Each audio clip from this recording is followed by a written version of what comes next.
Bom, pessoal, dando continuidade aí ao curso do métodos mínimos quadrados, né, de ajustamento de observações. Aqui a gente está no método paramétrico, a gente já viu a teoria, né, e agora a gente vai para a parte prática. Então a gente já viu a solução geral do método mínimos quadrados pelo método paramétrico.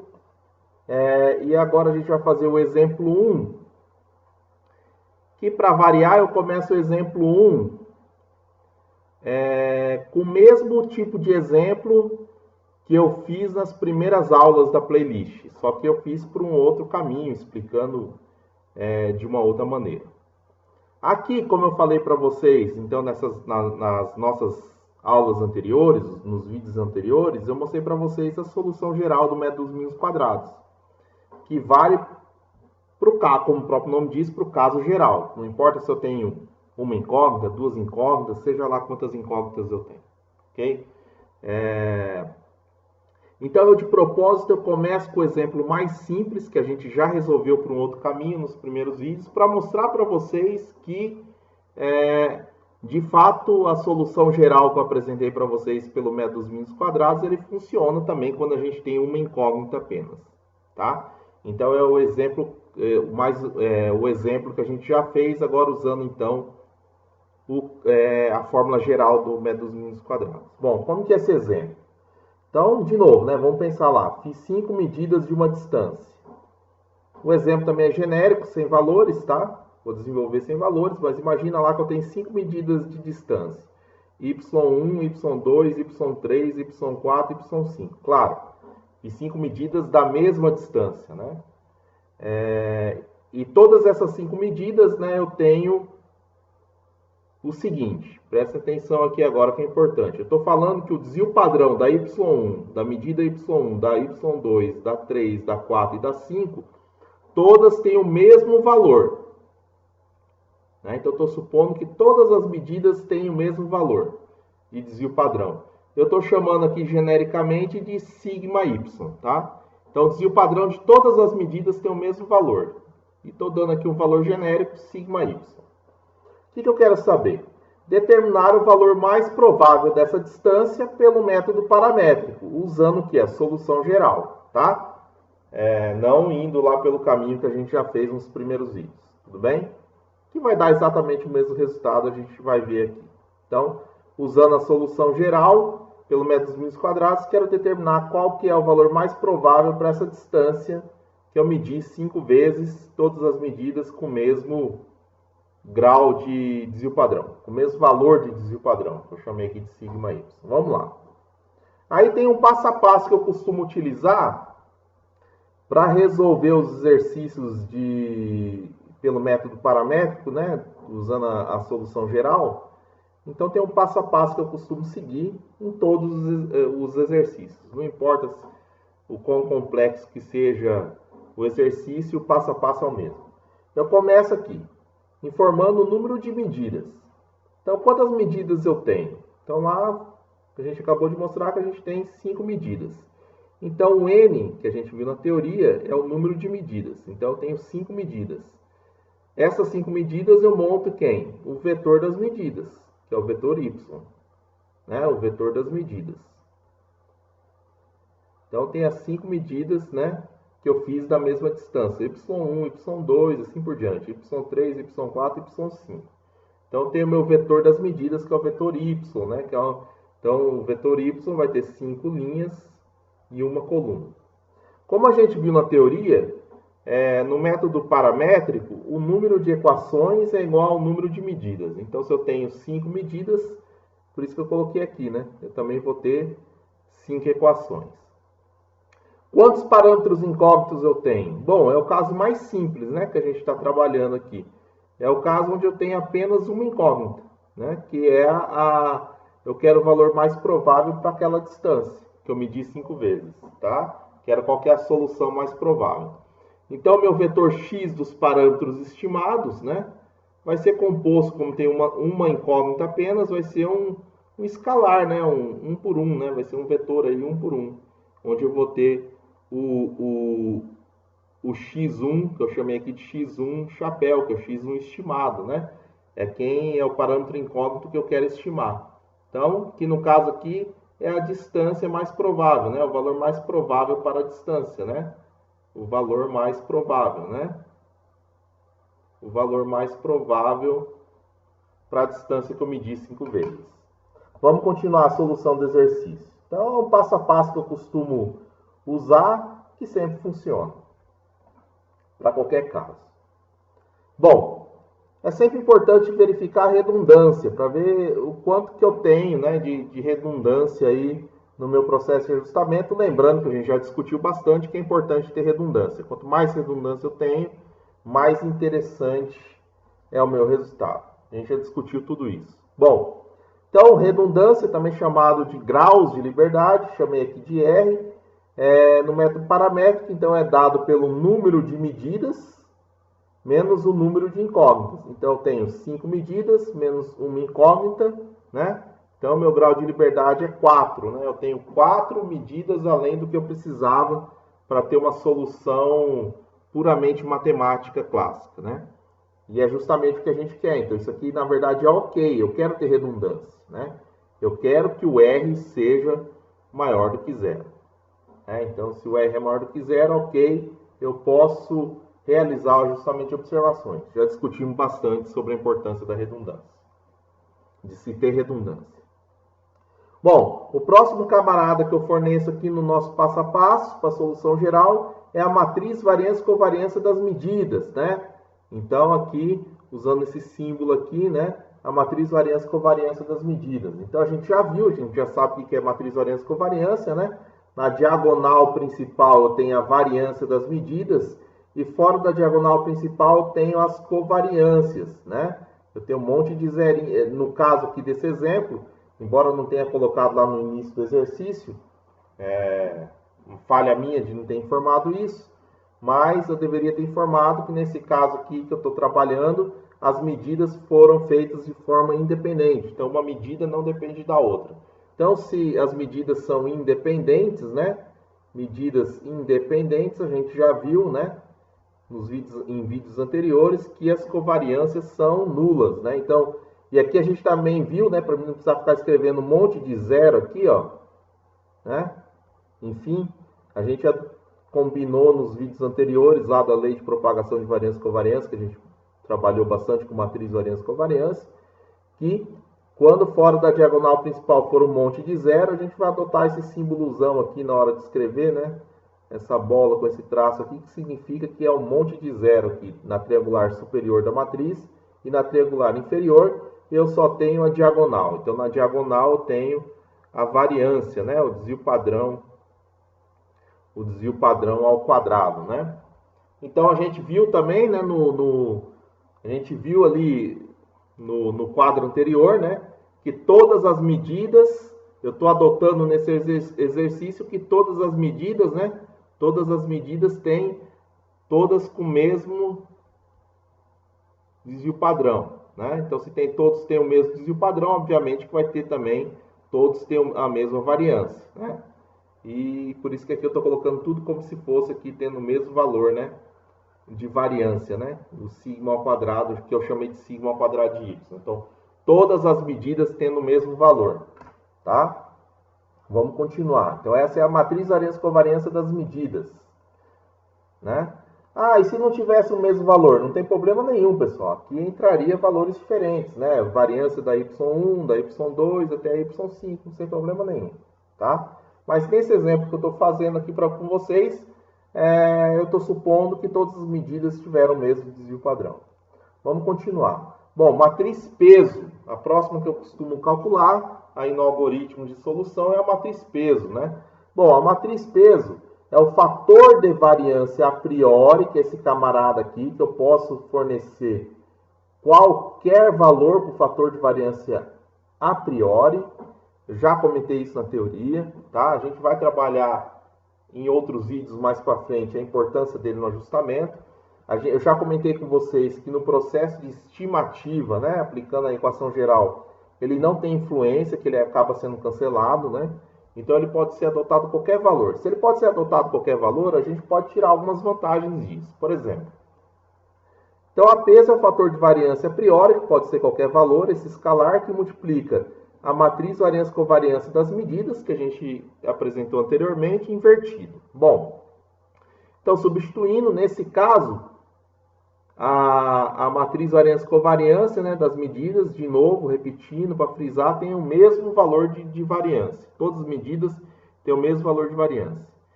Quando eu tenho uma matriz variância-covariância das medidas que tem o mesmo valor, né, é interessante eu fazer o quê? Se eu adotar o meu fator de variância a priori igual à variância das medidas, que todas têm o mesmo valor, se eu fizer a continha, ó, invertendo então a matriz variância-covariância das medidas, né? Quando eu tenho uma matriz diagonal, e só quando eu tenho uma matriz diagonal, e zeros fora da diagonal, né? É simplesmente, né, inverter cada valor de forma bastante simples, né? Fazendo apenas um dividido pelo valor ali de cada elemento da diagonal. Cuidado! Isso só pode ser feito, a inversão de uma matriz dessa maneira tão simples, quando a matriz é diagonal, tá? Com zeros fora da diagonal, ok? Se não for dessa forma, né? Aí vocês já devem ter aprendido lá em álgebra linear, geometria analítica, enfim, álgebra linear, como que inverte matrizes, né? Não é tão simples assim. Bom, mas nesse caso a gente só tem a diagonal, a inversão é simples. E como todas as medidas nesse meu exemplo têm o mesmo desvio padrão e, portanto, a mesma variância, eu posso adotar o fator de variância a priori, esse escalar, como sendo igual à variância dessas medidas, né? Por quê? Porque eu transformo a minha peso numa matriz identidade, né? De n por n. No caso aqui a gente tem 5 medidas, 5 por 5. Eu transformo numa matriz extremamente simples, né? Que ela pode até ser depois ignorada lá nas multiplicações, que é a mesma coisa de você multiplicar por 1, né? A gente vai ver isso quando for fazer a multiplicação lá, a gente pode ignorar essa matriz peso, tá? Então, a peso pode se transformar numa matriz identidade, vou repetir. Quando que a matriz peso, está lá a pergunta de prova, quando a matriz peso pode ser transformada numa matriz identidade, né? O que tem que acontecer? As medidas têm que ter a mesma precisão, né? Então, o mesmo desvio padrão, todas as medidas têm que ter a mesma precisão, elas têm que ser independentes, né? Significa que eu tenho covariâncias nulas, né? Importante também para fazer virar a identidade, e eu tenho que adotar o fator de variância a priori, né? Igual à variância das medidas, né? Que é o que está aqui embaixo. Aí, se eu fizer isso, né? A minha matriz peso vira uma matriz identidade, tá? E se os valores fossem diferentes, né? Bom, aí eu não teria nenhuma vantagem, se o valor das variâncias entre as medidas fossem diferentes, né, entre elas. Bom, aí não teria nenhuma vantagem, né, eu adotar, embora eu possa adotar qualquer valor para o fator de variância a priori, mas se eu não tivesse essa questão da igualdade aqui na diagonal principal, o melhor número a se adotar seria 1, né? Tá? Assim, poderia ser qualquer valor, né? Mas para não complicar, aí seria 1. Agora, quando todas têm o mesmo valor, para facilitar a minha vida, né? Eu faço essa jogada que eu acabei de falar, né? Pego o fator de variância a priori e atribuo como sendo o valor da variância das medidas, tá? Ok? Vamos continuar. Bom, o próximo passo na solução, né, é montar as equações. Tudo bem? Por que eu não apresentei outras coisas antes da equação? Por exemplo, o vetor dos parâmetros aproximados, que a gente viu na teoria que é a gente que tem que fornecer. Porque é o seguinte, a gente vai ver agora. Se o sistema original for linear, a gente vai comentar isso daqui a pouco. Vamos montar as equações. Bom, a gente sabe que no método paramétrico, a gente viu na teoria, as equações, né, do método paramétrico tem que ser escrito da seguinte maneira: o vetor das medidas menos o vetor dos erros estimados é igual a uma função dos parâmetros incógnitos, né? Então, de um lado eu tenho que ter medidas e o erro estimado, do outro lado eu tenho que ter apenas elementos do meu vetor x, né? Do x estimado. Tá? Bom, aqui a relação é extremamente simples, né? Porque eu tenho a relação direta, né? Cada medida que eu faço em campo da distância, o que eu quero como incógnita é a distância, então a medida da distância menos o erro daquela medida, né? Vai ser o valor da distância que eu estou querendo encontrar, né? Então, eu associo diretamente então a medida com a distância, é uma relação direta, né? Claro, incluindo aqui o erro da medida, né? Então, é uma equação extremamente simples, né? Essa equação está escrita exatamente, né? Esse sistema de equações está exatamente como deve ser escrito no método paramétrico, né? Ó, y, né? Que é essa parte aqui, né? Y, que é as medidas, menos o vetor dos erros estimados, é igual a f de x chapéu. No caso aqui, a gente viu lá no início do exercício que o x chapéu, né, que é o vetor dos parâmetros incógnitos, eu só tenho uma incógnita, que vai ser estimado, que é o x1, tá? O valor mais provável para a distância. Tudo bem? Vamos continuar. Aí aqui,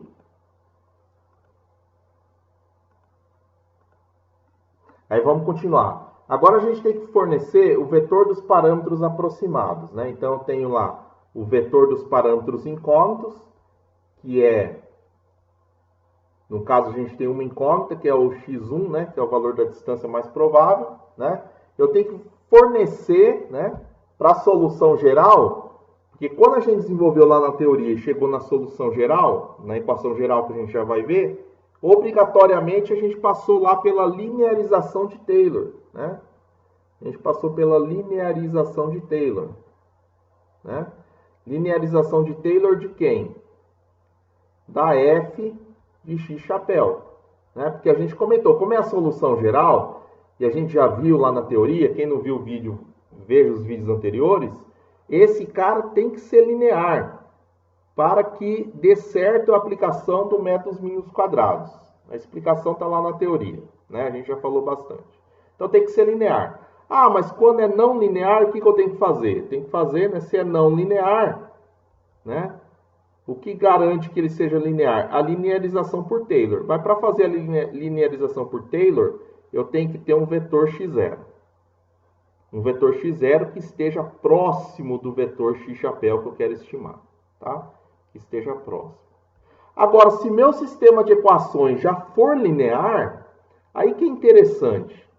Se ele já é linear, eu posso dar qualquer valor para o vetor x0 que o meu sistema de equações vai continuar sendo linear, porque ele é linear. Então, o x0 pode estar afastado, não precisa estar próximo do x chapéu. Ele pode estar o mais afastado que for. Que a equação continua sendo linear e a minha solução geral continua funcionando. Então, quando o meu sistema de equações, que é o nosso caso aqui, quando o nosso sistema de equações é linear, que é o caso desse primeiro exemplo nosso, ó, a f de x, que é essa parte aqui, né, ó, f de x, que é essa parte aqui, é linear, né? Isso aqui é linear, né? Só tem o x1 ali, é linear. Ele não está elevado ao quadrado, não tem nenhum seno, não tem nenhum cosseno, não tem nenhuma função trigonométrica, não tem nenhuma exponencial, nada disso, né? Ele é linear. Então, somente quando o meu sistema de equações é linear, o meu vetor x0 também pode ser qualquer valor. Pode ser qualquer valor, não esqueçam disso, tá? Então, quando o meu sistema original aqui, y menos e estimado, igual a f de x estimado aqui, quando o meu f de x chapéu, ele já for linear, né? Ele já é linear, né? Quando a f de x já é linear, que é o nosso caso aqui desse exemplo simples que a gente está fazendo, o x0 pode ser qualquer valor. Bom, se ele pode ser qualquer valor, normalmente para facilitar a nossa vida, né? Então, para facilitar a nossa vida, normalmente a gente atribui como sendo zero. Mas poderia ser qualquer valor, sem problema nenhum. Mas para facilitar, a gente adota como sendo zero. Então, nesse exemplo, a gente pode, como já é linear, né?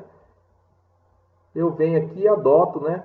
o x1 aproximado, né? Esse zero que está aqui, pessoal, não é elevado a zero, é para indicar que é do vetor x0, tá?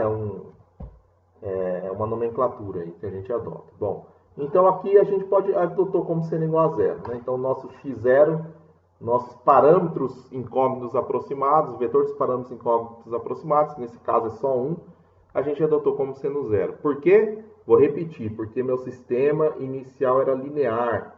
Então, x0 pode ser qualquer valor. Ah, e se fosse não linear? Bom, aí já não vale esse qualquer valor, né? Se a minha f de x chapéu fosse não linear, obrigatoriamente eu teria que ter um x0 próximo do x chapéu, né? Porque a solução geral é construída com base nisso, tá?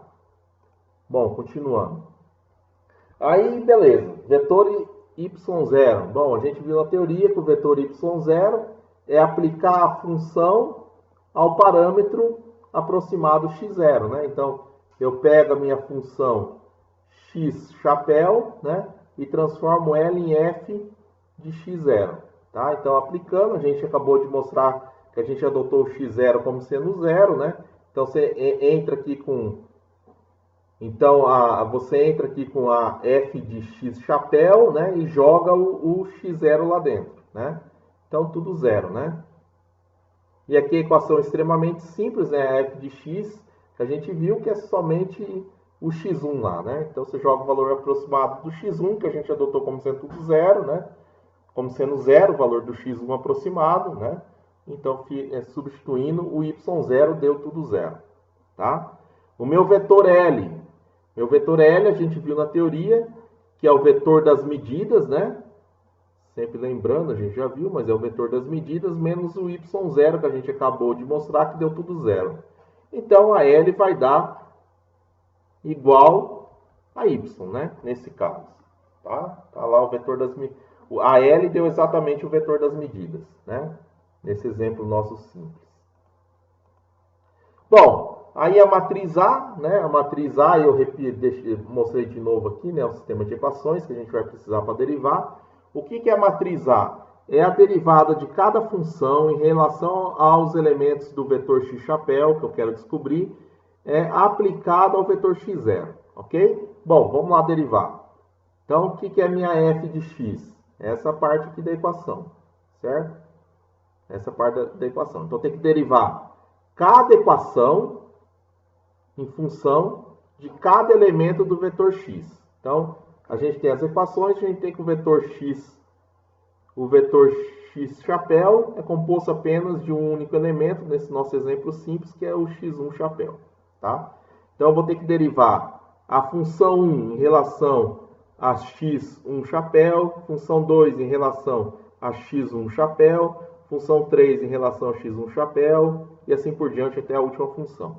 Então, a minha matriz A, ela é dada por n por u, ou seja, eu tenho n linhas, que n é igual ao número de equações que eu tenho, né? Que é igual ao número de medidas, no caso do método paramétrico. Então, eu tenho 5 medidas, tenho 5 equações, então a matriz A vai ser 5 linhas por... O número de colunas é igual ao número de elementos do meu vetor x chapéu, que no caso aqui eu tenho só um, então eu vou ter uma coluna. Então, a matriz A, nesse nosso exemplo extremamente simples, é formado por 5 linhas em uma coluna. Ah, e se eu tivesse mais parâmetros? Vamos imaginar que eu tivesse x1, x2, x3. Eu ia ter mais colunas. Eu ia ter que derivar a função 1 em relação a x2, x3, assim por diante.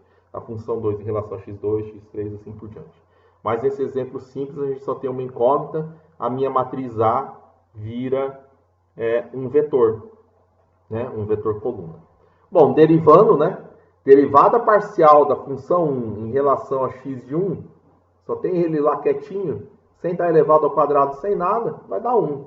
Então, a mesma coisa para as demais, né? Derivando em função de x1, a matriz dá extremamente simples, né? Dá um vetor coluna com tudo 1. Ok? Vamos continuar. E estamos chegando no final. Então, você tem a equação geral, que a gente viu na teoria. Então, o vetor x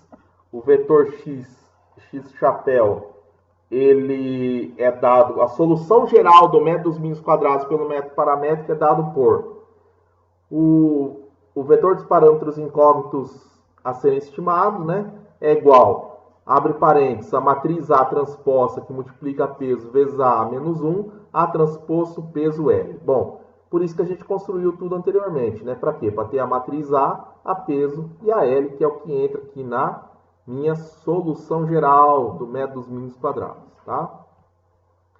Bom, como a gente viu anteriormente, nesse exemplo, né, a matriz peso virou uma matriz identidade, então é a mesma coisa de multiplicar por 1, eu posso ignorar.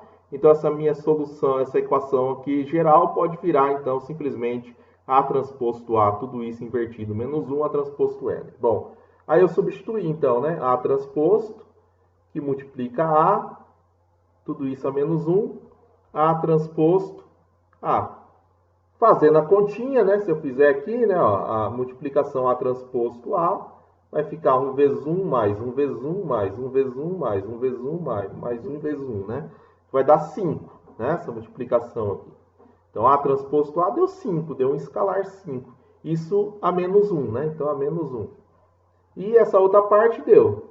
Multiplicando aqui A transposto vezes L, opa, aqui eu coloquei A não, aqui é L. A transposto vezes L vai dar 1 vezes y1 mais y2, 1 vezes y2 mais assim por diante. Então vai dar uma soma, né, de y1 mais y2 mais y3 mais y4 mais y5.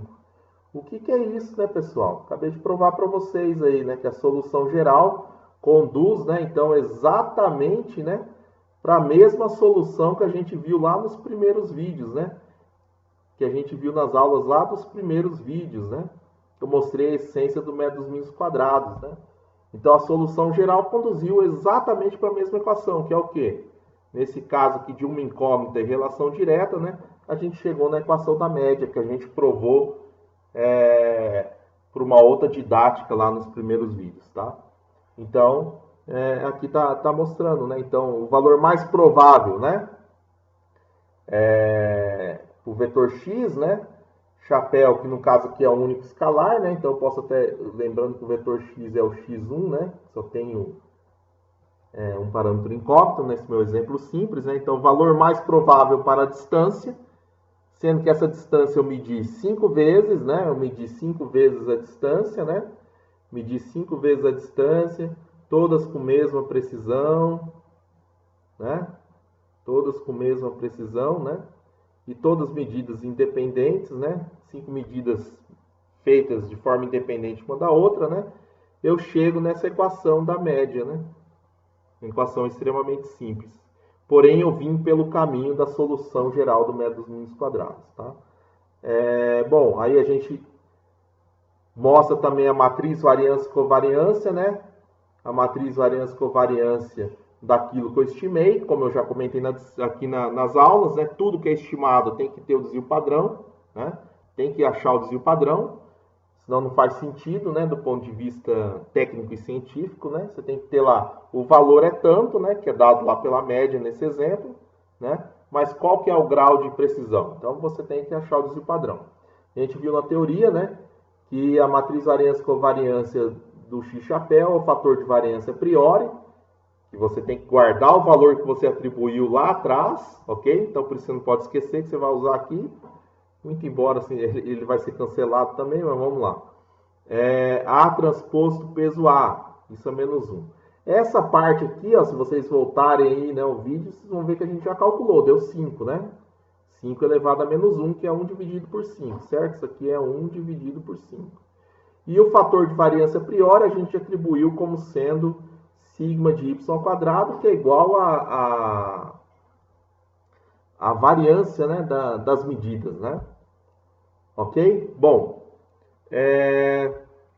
então a gente chega aqui, né, o fator de variância, então substituindo aqui o fator de variância a priori pelo valor que eu dei lá, na hora que eu achei a matriz peso, né, que é o desvio padrão das medidas, todas com o mesmo valor, né, que multiplica 1/5, então vai ficar isso aqui, né, então vai ficar a variância das medidas, né, dividido por 5, pelo número de medidas que eu fiz, que foram 5, né.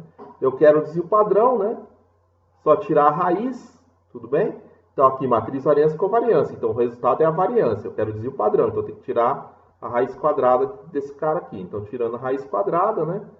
Aqui eu corto, ele sai e fica a raiz de 5 embaixo. Então, o desvio padrão da distância, né, mais provável, que é de x1, né, eu chamei aqui de x1, opa, faltou o chapéu, x1 chapéu, desvio padrão de x1 chapéu, que eu estimei, vai ser o desvio padrão mais ou menos o desvio padrão das medidas dividido por raiz de 5, né?